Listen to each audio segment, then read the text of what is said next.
To understand the spell which binds Walyas, you must first know who we are, and what drove my forebears to commit such an atrocity. This tapestry is our story, the one that brought us here. After generations of wandering, my people sought refuge in northeastern Storm, some 170 years ago. But in exchange for our safety, the Gregorian Church demanded we renounce our faith, and branded us heretics when we could not. To be exterminated, as a lesson to others. And so was it chronicled in the Imperial histories, for anything less would have made the Church seem weak. Yet a handful survived. The few who did fled north and west, and in doing so discovered two things that would forever shape our fates. The first was an old legend, revealing how to make your very own Mother Crystal. I've heard that one before. Yes, yet it gave them new hope, however false. Our ancestors convinced themselves that they could recreate the divine if they could only find a strong enough heart. A living being capable of channeling torrents of ether. And the heavens provided. A dominant Walyas. They'd stumbled across a nostrum in an ancient ruin, which they believed could provoke a sudden outpouring of a creature's ether. They meant to enrage his icon. Leviathan would have destroyed everything, had our people not made their second important discovery. A means to stop time itself. Where did they find that? The Northerners had no such magics, or they would have used them.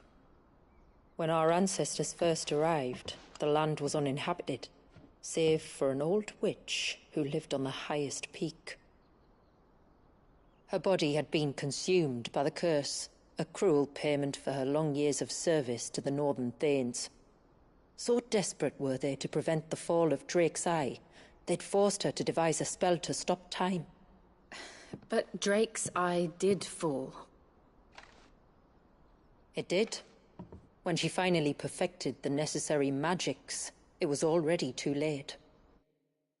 As punishment for her failure, the Thanes exiled her to this forsaken place to live out the few days she had left.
Knowing her suffering, our ancestors cared for her as best they could, and in return, she gifted them her spell. That even though she should die, her legacy might live on.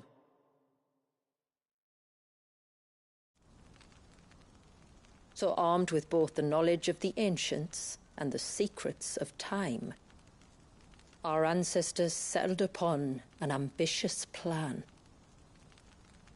They would create a new Mother Crystal and enchant it that it might endure for all eternity.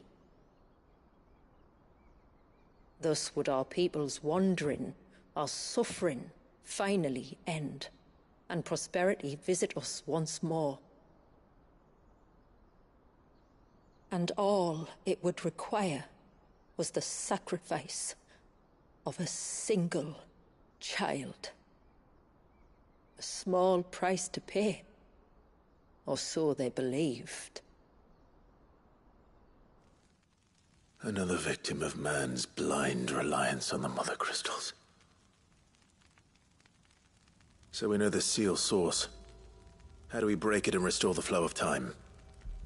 Do you recall the dome of light on top of the cliffs to the west? Inside lie the ruins of an old temple. It was there that the witch built the Vare, a conduit of sorts that channels her remaining ether into the surge. But it's been a long time since anyone set foot in the place. And now, there are others who claim it as their own. Then we shall go prepared for a fight. That said, it may be best if one of us stays behind. You think the village could be in danger? We saw the ether flow from Wallius in all directions, but only encountered a single familiar. There will be more. And should even one make its way here, I doubt the walls could hold it back for long. Then I shall stay. The Phoenix will see your people safe, tributary. You have my thanks. Very well. We should depart at once. I fear time may no longer be a luxury we can afford.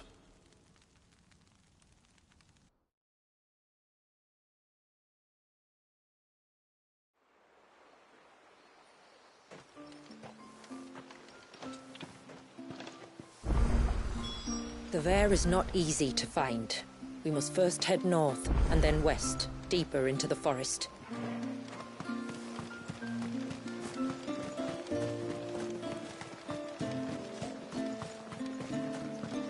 Oh, I never should have let him go alone. Ty, take me, what am I gonna do? You've got to help me.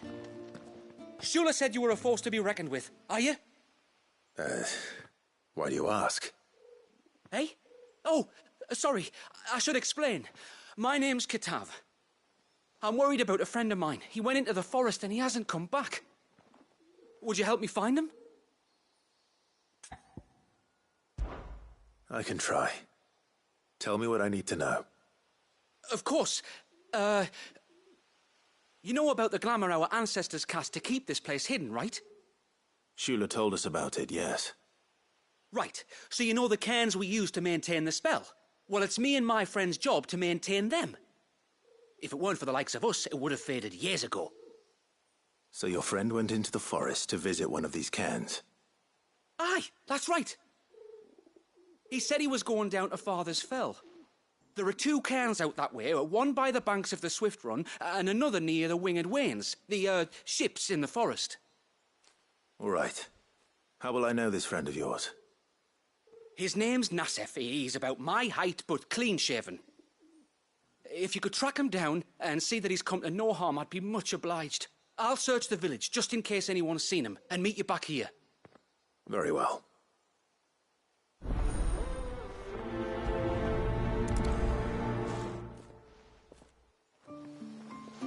One cairn by the ships, another by the river.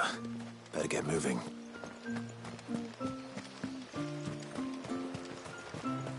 Bastard things.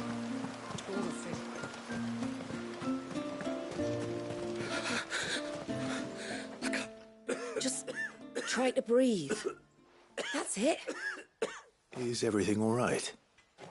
Ah, you're the outsider. I'm Fannet, healer by trade. And this is Talor, one of my patients. He took ill not long after you arrived. Nothing too serious, I hope. I hope so too, but... But?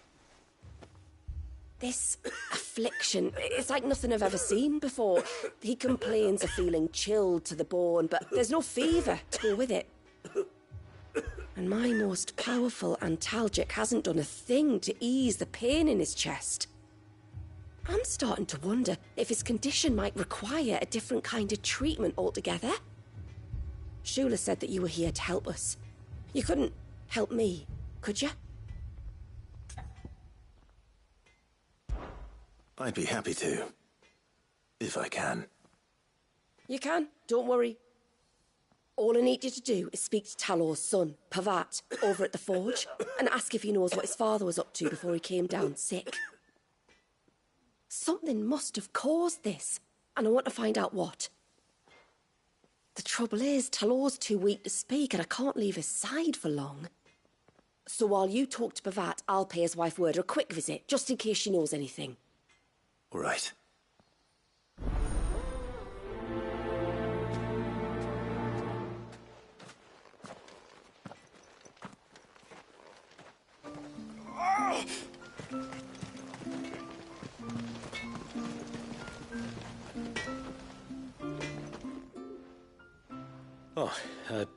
Do you need something?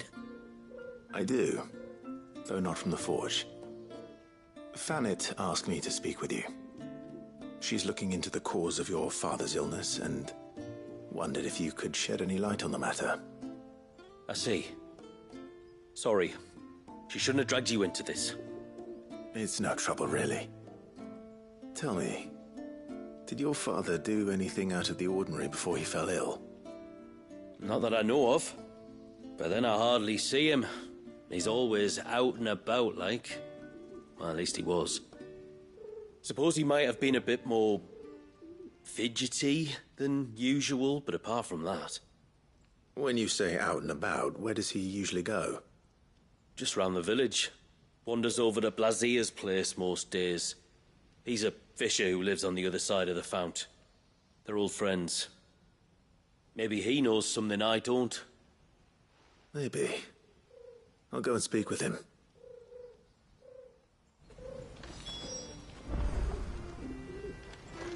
No sign of the child.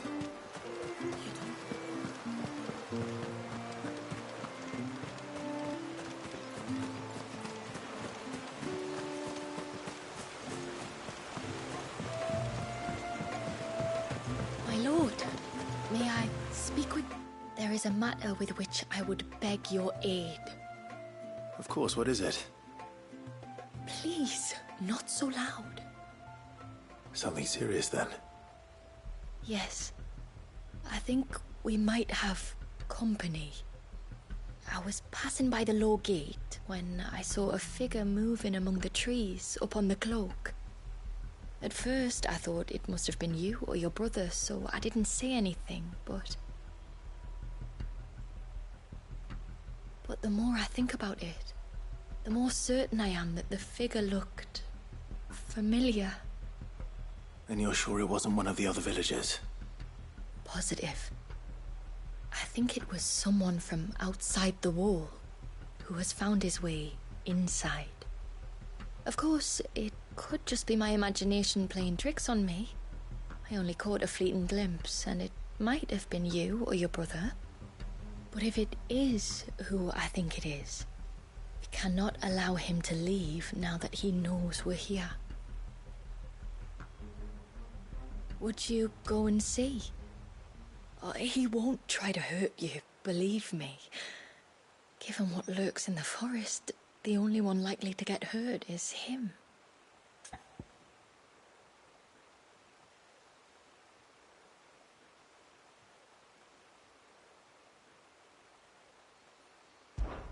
Very well.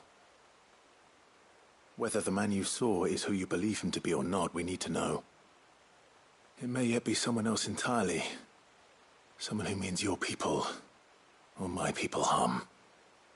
Perhaps. Just promise me that if you do find someone up there... Don't worry. I won't draw my sword unless I need to. Thank you. Yamila, this man you saw, might he be the customer you told me of? I fear so. A customer? I'll explain later. Come on.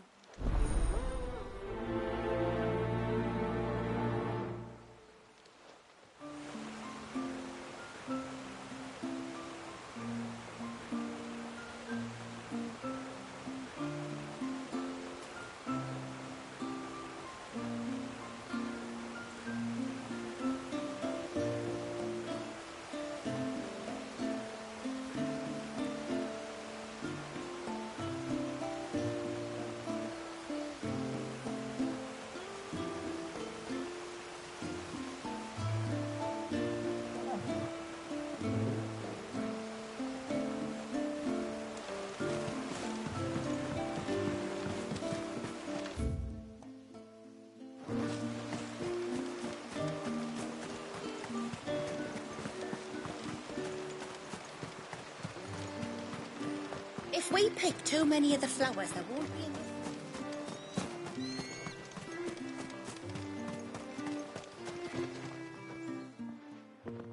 Greetings, stranger. What can I do for you? Your name is Blazir, is it not? Pavad tells me you're a friend of his father's, and that the two of you may have spent some time together prior to his illness. His illness? Talor's never been ill a day in his life. I don't know why he'd start now. Oh, Fanny doesn't know either. It was she who asked me to look into his recent behavior on the off chance it might explain how his condition arose. Oh, I suppose there was something that struck me as a bit odd. He kept asking about the woods. Did you see anything strange on your way back from the shore? Are you certain? Do you swear? That kind of thing. I didn't, of course. But he wouldn't let it go. It was like he was expecting something to happen. It was just a matter of when. Not that I know what. But he never told me anyway. Well, that certainly does sound unusual. And it might just be what Fanet is looking for. Thank you. Don't mention it. Oh, and when you say Talor, wish him the best from me, eh? Let's see what the healer makes of this.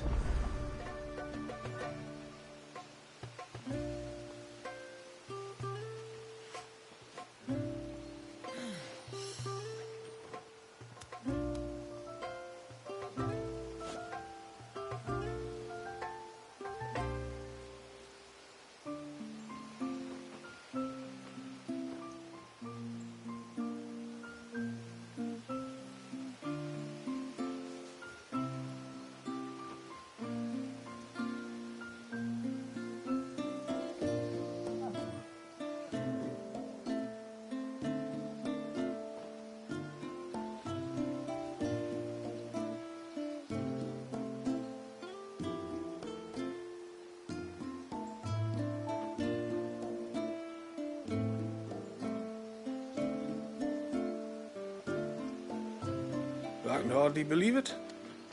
Talor, of all people. Almost time for...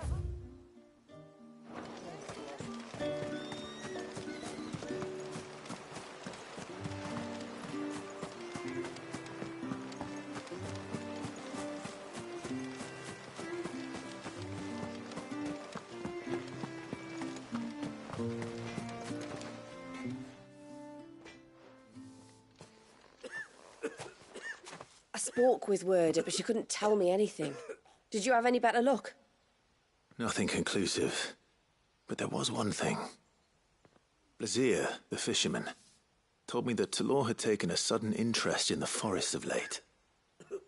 He kept asking him if he'd seen anything unusual there on his way back from the coast, but never let on what exactly he was expecting him to have seen. The forest between here and the coast. Surely not. But then... I can't say for sure. But I think Talor's illness might have some connection to the Tomberries. You may have encountered them during your time here. The small, scaly beastmen. And you think they may have caused Talor's illness? I do. At least in a way. And if I'm right, it's no wonder the treatments I've been trying didn't work. Oh, no, it's a lot to ask, but would you go down into Father's Fell for me? There's an altar there, and if my fears are true, an offering upon it. What is going on here? Please. I'll explain everything when you return, but time flows fast. I beg you, make haste for Father's Fell and take the offering from the altar. Tlor's life may depend on it. Very well.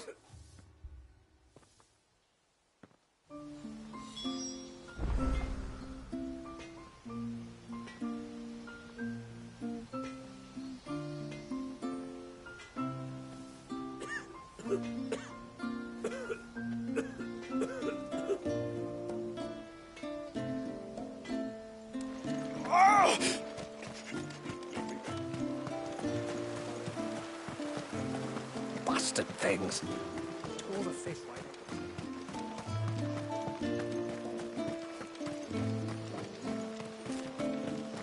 Hail, stranger. Are you a rider by any chance?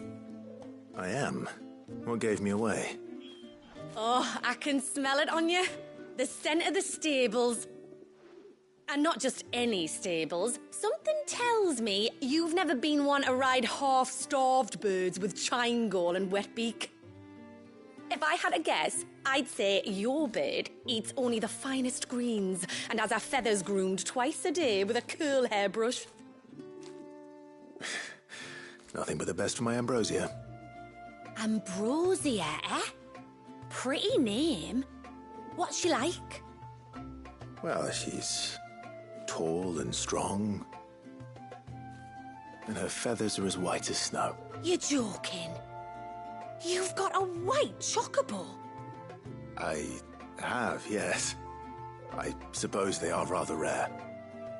This I've got to see. Can you bring her here?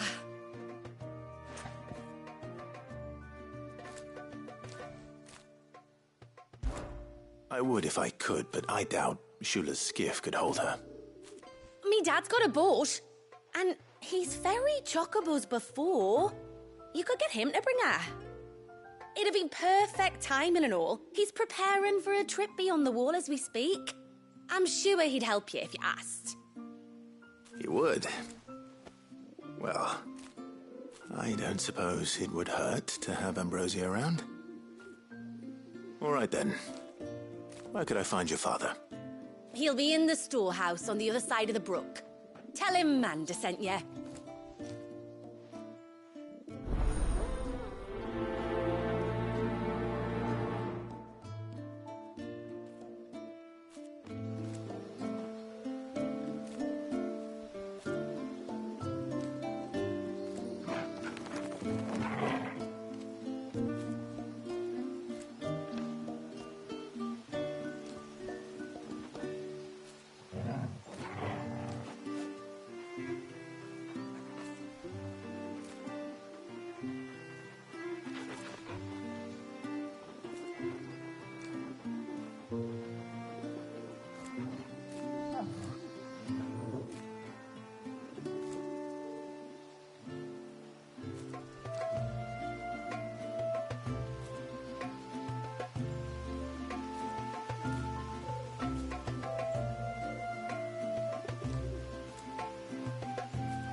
Bottle. Breath of the Arbor. Perfume from Sunbrag. Looks expensive, too. Who's there? Stop!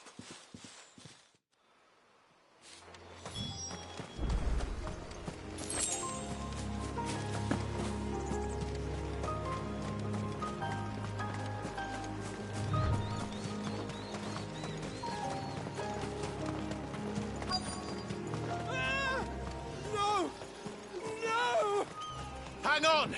I'm coming!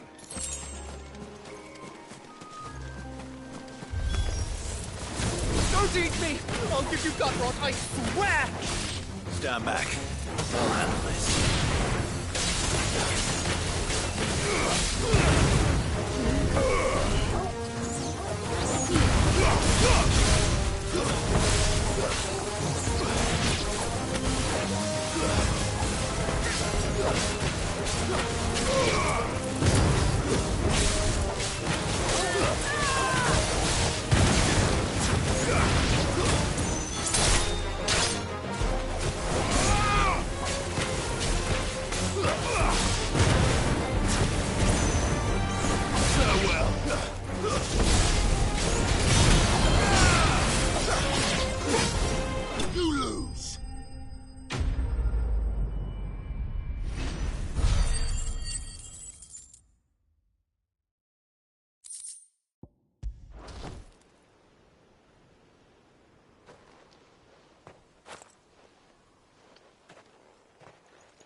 Are you all right?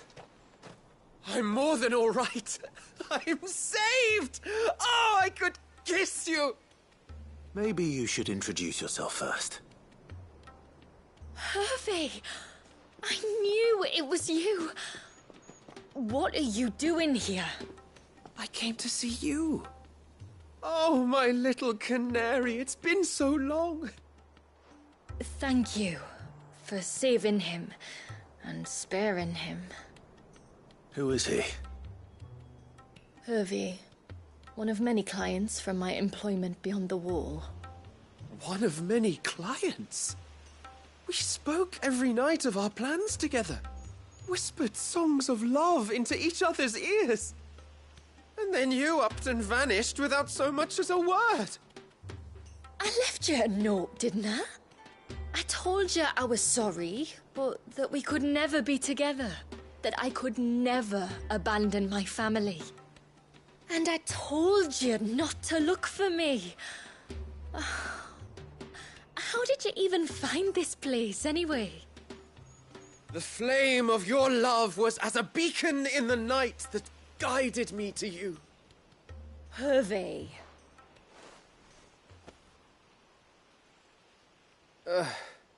I was walking by the coast near Northreach when I saw a lady who looked like you. Eyes like the ocean. Hair like the driven snow. The next moment, she and her companions were jumping in a skiff and sailing out towards the wave. So I, borrowed the nearest boat and started rowing.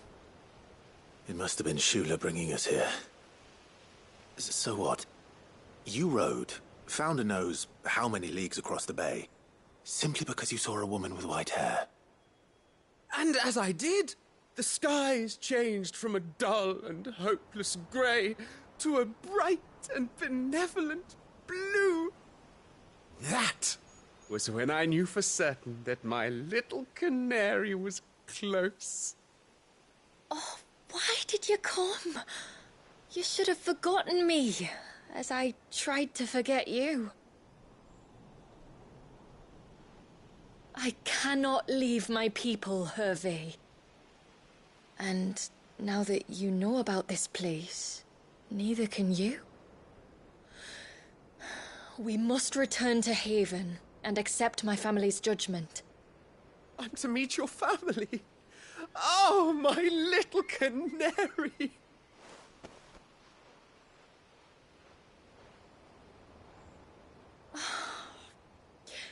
Please, come and see me later.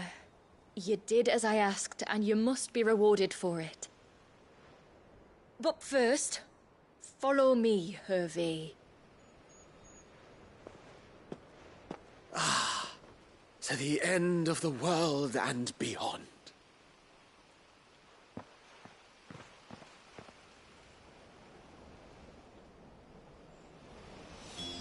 You should never have found this place. How could I be so careless? Don't blame yourself. I doubt anything could have kept that man away.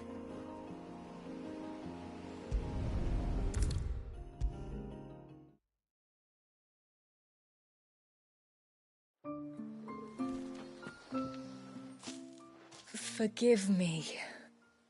There's nothing to forgive. You two met at the Vale, I take it. When I worked there, yes. To earn the coin that my people need to survive. Though Mysidia is our sanctuary, there are certain necessities that it cannot provide. And for that reason, some of us seek employment beyond the wall. Yet few are the opportunities for followers of a strange faith in a strange land. And so you supported your family as best you could? I did. And I have never regretted it for a moment. I found a second family in the Vale, and in the Dame, a second mother. I also found Hervey.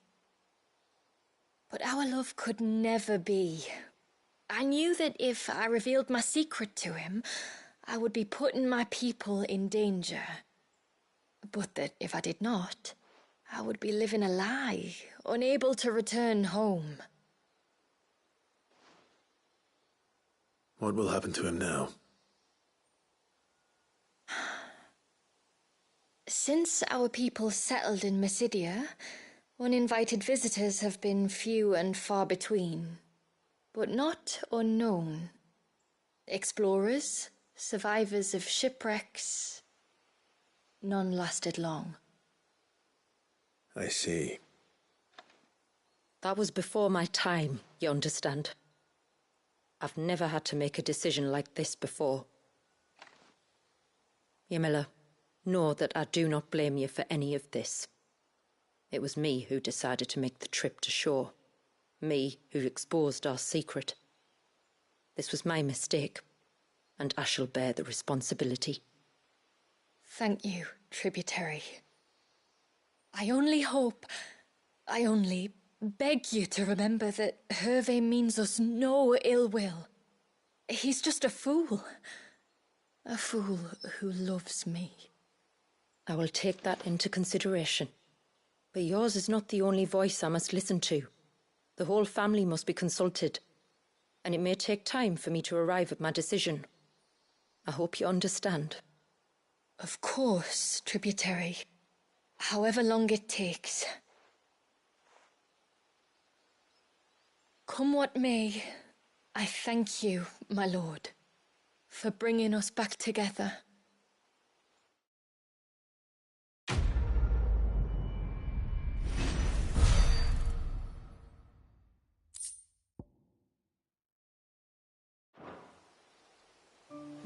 I left Hervé because I couldn't turn my back on my family. I don't care what happens to me.